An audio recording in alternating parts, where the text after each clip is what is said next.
नमस्कार. तनुजाज रेसिपीजमध्ये तुम्हा सर्वांचं स्वागत आहे.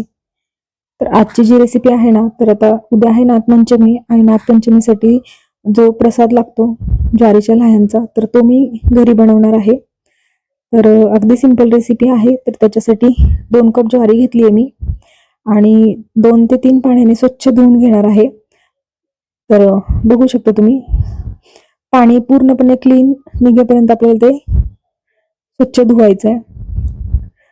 तर एक 3 वेळा मी धुतलंय आणि एकदम छान असं स्वच्छ निघाली ज्वारी.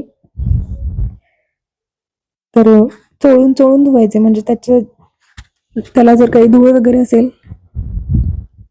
कारण आपण हे उन्हामध्ये जेव्हा वाळवतो तेव्हा धूळ वगैरे थोडीफार असतेच, तर मग सगळी निघून जाईल आणि अगदी स्वच्छ अशी ज्वारी दिसेल. आणि पाण्यातून काढल्यामुळे जेव्हा पण आपण त्याच्या लाह्या भाजणार आहे ना, तेव्हा त्या अगदी छान फुलतील. कारण त्याचं वरचं जे आवरण आहे ना, ते अगदी कडक असतं. मग ते फुलण्यासाठी आपल्याला थोडंसं ते पाण्यामध्ये ठेवावं लागतं.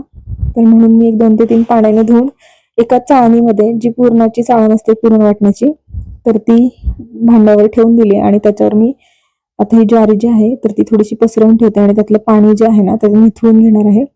एक 20-25 मिनिट आपल्याला हे असंच ठेवून द्यायचंय आणि थोडंसं असं हातानेच सर्व बाजूनी पसरवून घ्यायचंय, म्हणजे ती सुकेल. आणि खूप जास्त पण कोरडी नाही करायची आणि अगदी ओलसर पण नाही ठेवायची. आणि थोड्या वेळाने मी एका कॉटनच्या कपड्यावरती काढून घेतली ती आणि थोडीशी पसरवून वरून परत दुसऱ्या एका कपड्याने पुसून घेणार आहे थोडीशी, म्हणजे अगदी पूर्ण जास्त ओली नाही राहणार आणि पूर्ण कोरडी नाही, अशी आपल्याला ती ज्वारी आहे तर ती ठेवायची आहे.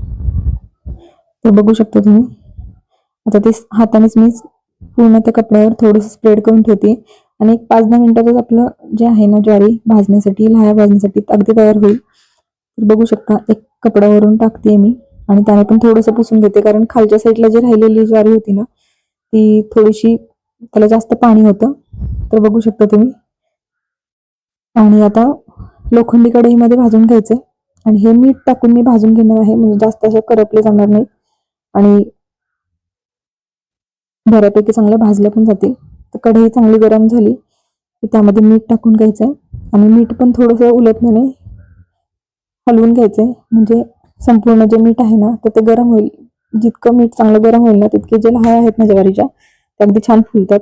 तर 1-2 चमचे इतक्या अंदाजे मी ज्वारी टाकली आहे आणि थोडंसं चमच्याने छान मिक्स करून घेतलंय. आणि बघू शकता, हळू अशा ज्वारी ज्या आहेत ना थोड्या थोड्या अशा फुलतात आणि अगदी पूर्णच त्यातल्या ज्वारी फुलत नाहीत, काही नाही फुलत, काही फुलतात. मग त्या सगळ्या अशा चाळणीने चाळून घ्यायचे आणि नंतर सगळ्यात शेवटी जे फुललेल्या आहेत ना चांगल्या, तर त्या परत सेपरेट करायचे. तर मी ते पण व्हिडिओ घेतलाय.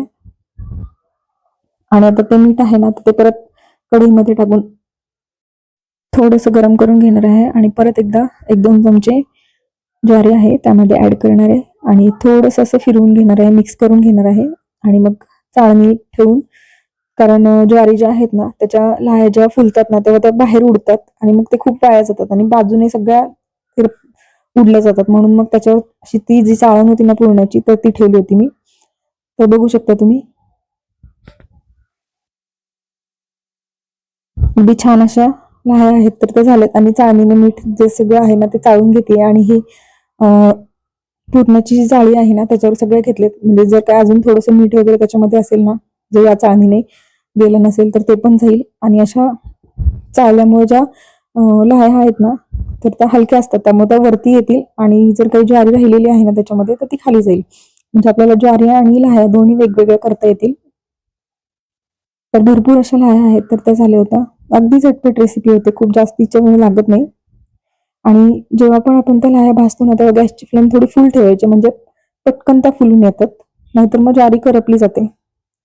तर बघू शकता तुम्ही, छान अशा लाह्या आहेत तर त्या नैवेद्यासाठी तयार झालेत. तर बघू शकता आणि मी त्या अशाच घोळून घोळून वरच्या वर काढून घेते सगळ्या.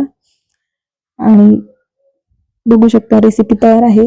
जर आजची रेसिपी तुम्हाला आवडली असेल तर रेसिपीला नक्की लाईक करा, कमेंट करा, शेअर करा आणि तनुजाच रेसिपीला सबस्क्राईब केलं नसेल तर नक्की सबस्क्राईब करा आणि बेल आयकॉनवर क्लिक करा, जेणेकरून येणारे जे नवीन नवीन व्हिडिओज आहेत तर त्याच्या नोटिफिकेशन तुम्हाला सर्वात आधी मिळतील. तर रेसिपी नक्की ट्राय करा. धन्यवाद.